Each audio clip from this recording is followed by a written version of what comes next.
Des vierges folles et des vierges sages, vous voulez connaître, vous voulez savoir, alors restez scotchés et suivez la vidéo jusqu'au bout.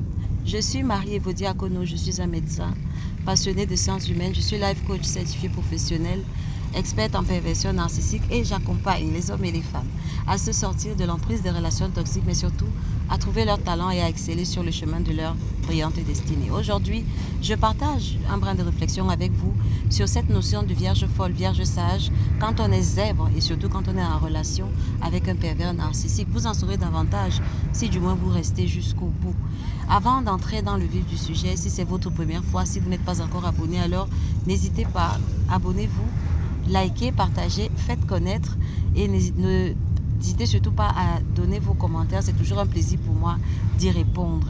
Cliquez également sur la cloche de notification afin d'être signifié de chaque nouvelle vidéo que je mettrai en ligne.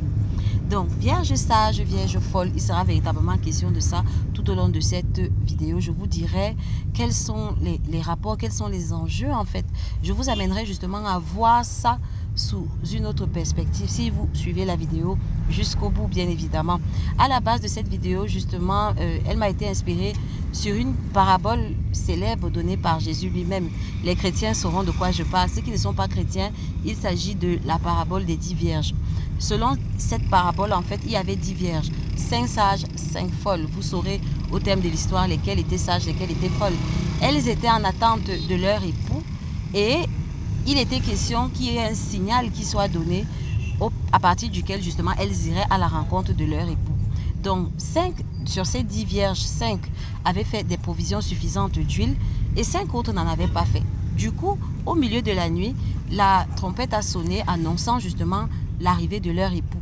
Les 5 vierges qui avaient fait suffisamment de réserve d'huile ont justement pris leur huile et allumé leur lampe avec et sont allées à la rencontre de l'époux.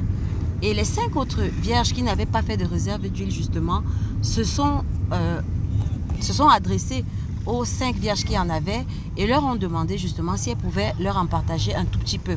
Et à leur grande surprise, les 5 vierges qui avaient des réserves d'huile leur ont dit « Ce que nous avons n'est à peine suffisant que pour nous. Vous pouvez toujours aller là où on en vend, vous en acheter, vous en procurer. » Et c'est comme ça donc que les 5 vierges qui n'en avaient pas sont allées justement essayer d'en acheter, pendant que les 5 autres justement ont tout simplement allumé leur lampe et sont allées à la rencontre de l'époux. Je vous la fais courte, les 5 vierges qui avaient de l'huile sont justement allées à la rencontre de l'époux et sont entrées dans la salle de noces. Quand les 5 autres vierges qui n'avaient pas d'huile en ont finalement acheté, quand elles sont arrivées au niveau de la salle de noces était fermée, elles étaient arrivées en retard. Vous comprenez? Alors cette parabole s'adresse effectivement aux zèbres que nous sommes. Chacun des zèbres que nous sommes justement peuvent se retrouver dans chacune de ces castes. Soit vous êtes une vierge sage, soit vous êtes une vierge folle. Je vais commencer par les vierges sages. Vous voyez, les vierges sages justement avaient suffisamment d'huile. C'est quoi l'huile? L'huile, c'est le substrat avec lequel justement les vierges sages allument leur lumière. Ça ne vous dit rien. L'huile, c'est justement le substrat, l'énergie avec laquelle justement vous allez allumer votre lumière, vous allez rayonner dans votre monde et vous allez avoir de l'impact sur les personnes que vous aurez à influencer positivement tout au long de vos parcours. Donc l'huile représente effectivement l'énergie vitale que le Seigneur justement a mis à provision pour chaque saison de vos vies, de votre vie justement, afin d'accomplir les objectifs pour lesquels vous avez été créés pour ces saisons-là, bien spécifiquement. Et vous voyez une chose, cette huile-là, dans la parabole donnée par Jésus, elle n'était pas tout simplement gratuite. C'est-à-dire que les vierges sages ont demandé aux vierges folles d'aller en acheter. Ça veut dire que le Seigneur a mis à disposition pour chacun d'entre nous de l'énergie de vie, mais cette énergie-là n'est pas gratuite. Oui, il y a un prix qu'il faudra payer. Il y a des efforts que vous allez devoir faire. Il y a tout un process, il y a tout un ensemble de procédures que vous allez mettre en marche, mettre en œuvre pour faire l'acquisition de cette huile-là, pour pouvoir justement allumer votre lumière, vous comprenez. Et vous voyez toujours dans le chapitre des Vierges sages qu'elles n'ont pas partagé. Je vous dis déjà que ces vierges-là étaient des zèbres, des empathes, des super empathes, mais c'est pas parce que vous êtes zèbres, et là je m'adresse à ceux qui sont dans la caste des Vierges sages, c'est pas parce que vous êtes zèbres que vous allez distribuer votre énergie de vie parce qu'elle n'est suffisante que pour vous. Parce que vous avez été créé pour apporter une solution temporaire à une personne. Mais vous n'avez pas été créé, vous n'avez pas vocation à être une pile d'énergie humaine. Vous n'êtes pas là pour être la source d'énergie vitale à un autre être humain. Non, vous n'êtes pas des piles. Vous comprenez? Dieu a déposé pour l'être humain des niches, en fait, des niches d'énergie, que ce soit sur le plan spirituel, que ce soit sur le niveau de l'âme, que ce soit au niveau du corps. Dieu a déposé des niches, des pépites, des perles qui sont censées être des sources d'énergie pour chaque être humain. Et il revient à chaque être humain de payer le prix qu'il faut justement pour avoir accès à cette niche d'énergie-là pour les 3 composantes de son être, à savoir son esprit, son âme et son corps. Et justement de faire tout pour garder cette énergie et d'allumer sa lumière. Ça, c'est pour les vierges sages. Donc, si tu es une vierge sage et que tu as fait le travail qu'il fallait et que tu as ton énergie, bravo, super, félicitations. Maintenant, sécurise ton énergie. Fais attention justement aux vierges folles qui, elles, n'ont pas fait ces efforts-là et qui vont venir vers toi pour te demander un peu de ta lumière. Non. Tu n'as pas à la leur donner parce que tu n'es pas une pile. Tu comprends? Voilà. Maintenant, j'embraye justement vers la deuxième partie de cette vidéo pour m'adresser justement donc aux vierges sages. Je vous ai dit dans mes précédentes vidéos qui parlent des zèbres qu'il faut fuir, que moi-même j'ai été à cette case-là. Moi-même, à une saison de ma vie, j'ai été ce zèbre-là qui ne savait pas que je devais faire un effort et qui avait remarqué que chaque fois que je m'approchais de certains de mes amis et que je leur parlais de ce que je vivais parce que j'étais pleine de toxicité, après je me sentais tout simplement bien. Mais ce que je n'avais pas réalisé, c'est que je leur déversais ma toxicité et justement j'ai remarqué que quelques temps après, ces amis-là ont commencé à me fuir. C'est avec la maturité que j'ai compris qu'ils avaient raison de me fuir parce que j'étais devenue toxique. J'étais pleine de toxicité par rapport à ce que je vivais et l'environnement dans lequel je baignais et je ne faisais pas le travail qu'il fallait pour me défaire de cette toxicité-là. Et je trouvais facile de me rapprocher de mes amis et de discuter avec eux, sauf que ce n'était pas ça la solution. Ce n'est pas ça la solution, mon frère, ma soeur, de t'approcher de tes amis zèbres et de discuter avec eux. Non, il y a un travail que tu dois faire. Si tu baignes dans un environnement toxique, si tu as remarqué que parce que tu es une éponge émotionnelle, tu as piqué l'énergie toxique de quelqu'un, c'est à toi de faire les efforts en fait pour te défaire de cette énergie-là, mais surtout pour te recharger après.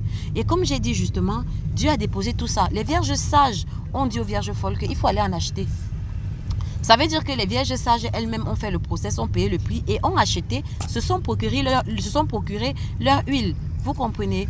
L'huile que Dieu a mis à disposition pour votre esprit, pour votre âme, pour votre corps, n'est suffisante que pour vous, pour votre famille, mais surtout pour ceux vers qui vous avez été assigné par rapport à la saison de votre vie. Et vous devez savoir qu'en fonction de la saison de votre vie, il y a une dispensation particulière et spécifique d'huile, c'est-à-dire d'énergie vitale, d'énergie de vie, vous comprenez? Je vous ai parlé dans une de mes vidéos des saisons de la vie, l'hiver, l'été, l'automne, le printemps.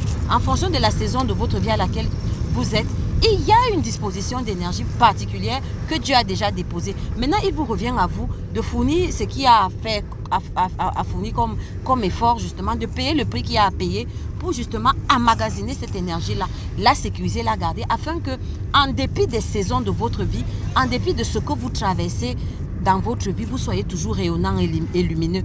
Que vous soyez en hiver, que vous soyez en été, que vous soyez en printemps ou que vous soyez en automne, que vous soyez toujours cette personne lumineuse-là dans la saison de votre vie. Vous comprenez? Voilà ce que je voulais partager avec vous. Je voulais encore revenir dessus parce que j'ai vu que les vidéos précédentes ont vraiment secoué les abonnés. Il y a eu beaucoup de réactions, il y a eu beaucoup de commentaires. Pas mal de personnes ont été choquées. J'en suis désolée, c'était pas ça mon intention. En fait, je partageais ça pour attirer votre attention. Quand vous êtes sur le chemin de l'éveil, quand vous êtes sur le chemin de la progression, quand en tant que zèbre, vous êtes en train de faire vos classes pour devenir la belle personne que vous êtes censé être, faites attention de qui vous fréquentez. Ce n'est pas parce que c'est un zèbre en face de vous que vous allez juste ne pas prêter attention à votre énergie.